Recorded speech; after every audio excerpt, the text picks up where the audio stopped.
Donald Trump has ruined an event opening a civil rights museum with his decision to insert himself and the racial division he has promoted within the presidency.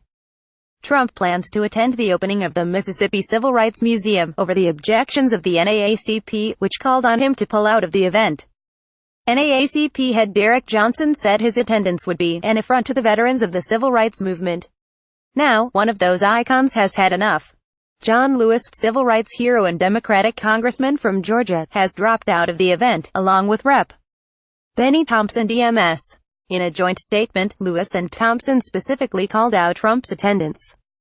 President Trump's attendance and his hurtful policies are an insult to the people portrayed in this civil rights museum, they wrote.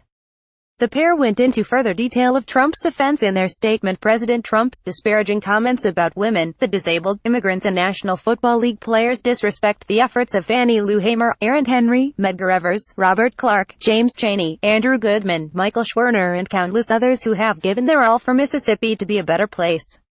They encourage Americans to visit the museum, but only after President Trump departs.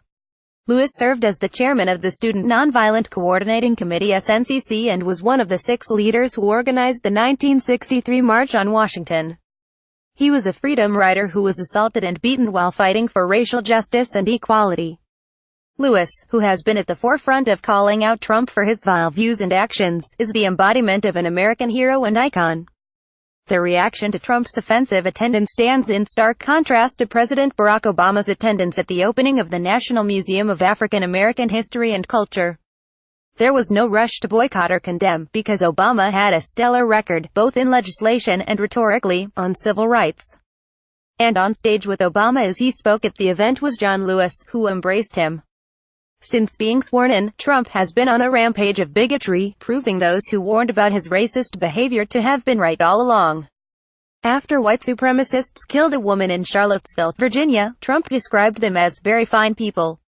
He also made an impassioned argument in favor of statues honoring pro-slavery Confederates, comparing them to statues of George Washington. At every turn in his presidency, he has sided with the racially destructive and gone to great lengths to attack and deride blacks, Muslims, and Latinos.